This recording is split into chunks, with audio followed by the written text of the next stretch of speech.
प्राचीन मानव सभ्यता कैसी थी? बुद्ध के अज्ञेय सुत्त दीघ निकाय 27 के अनुसार मानव सभ्यता की उत्पत्ति और विकास को एक पौराणिक और प्रतीकात्मक रूप से में वर्णित किया गया है। ऐतिहासिक विवरण के रूप में नहीं, ये सुत्त समाज की उत्पत्ति, वर्ण व्यवस्था और नैतिक पतन की प्रक्रिया को दर्शाता है। यहाँ इसके मुख्य विषयों का उल्लेख किया गया है। नंबर 1, मानव जीवन की शुरुआत। आदिकाल में प्राणी मनोमय मन से निर्मित दिव्य और प्रकाशमय थे, जो ब्रह्मलोक की तरह आनंद में रहते थे। उनका कोई स्थूल शरीर नहीं था। वे आनंद और आध्यात्मिक शक्ति से जीवन यापन करते थे।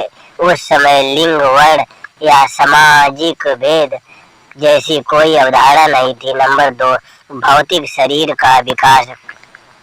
धीरे धीरे प्राणियों में भोग विलास की इच्छा जागृत हुई। पृथ्वी पर एक स्वादिष्ट पदार्थ का आविर्भाव हुआ जिसे कुछ प्राणियों ने चखा, जिससे लोभ और तृष्णा बढ़ गई। इस पदार्थ के सेवन से उनके शरीर मोटे होने लगे और शारीरिक विषमता, सुंदरता, शक्ति आदि उत्पन्न हुई।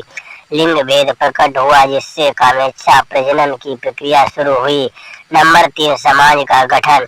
लोगों ने घर बनाना, भोजन संग्रह करना शुरू किया, जिससे निजी संपत्ति की अवधारणा का जन्म हुआ। लोग बढ़ने के कारण चोरी और संघर्ष शुरुआत हुआ, जिसके परिणाम स्वरूप एक शासक महासम्मत महान निर्वाचित चुना गया। यही राजतंत्र और शासन व्यवस्था की शुरुआत थी। वर्ण जाति व्यवस्था का उद्भव हुआ। क्षत्रिय, योद्धा, शासक और सुरक्षा की जिम्मेदारी ब्राह्मण, पुरोहित, ध्यानी और नैतिकता का पालन करने वाले वैश्य, व्यापारी, किसान, कृषि और व्यापार में लगे लोग, शूद्र, श्रमिक, सेवा और मजदूरी करने वाले लोग। नंबर 4, समय के साथ नैतिक पतन। तथागत गौतम बुद्ध वर्णन करते हैं कि लोभ, घृणा और अज्ञान के कारण मनुष्य की आयु और नैतिकता धीरे धीरे कम होती गई। समाज में भ्रष्टाचार बढ़ने के कारण कानून, दंड और सामाजिक नियम बनाए गए। बुद्ध का ये उपदेश दर्शाता है कि सभ्यता शुद्ध, आनंदमय स्थिति से जटिलता और दुखमय जीवन शैली की ओर बढ़ती गई। मुख्य संदेश। तथागत बुद्ध का उपदेश प्रतीकात्मक है, जो ये दर्शाता है कि कैसे तृष्णा, लालसा और आसक्ति दुख और सामाजिक असमानता लाती है। ये वर्ण व्यवस्था का विश्लेषण करता है, ये दिखाने के लिए कि ये मानव निर्मित है, किसी दैवीय शक्ति द्वारा नहीं।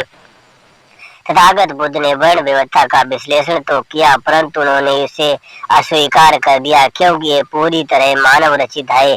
उन्होंने सभी मनुष्यों को समान दृष्टि से देखा। सभी मनुष्य अपने कर्म के अनुसार विभाजित हैं।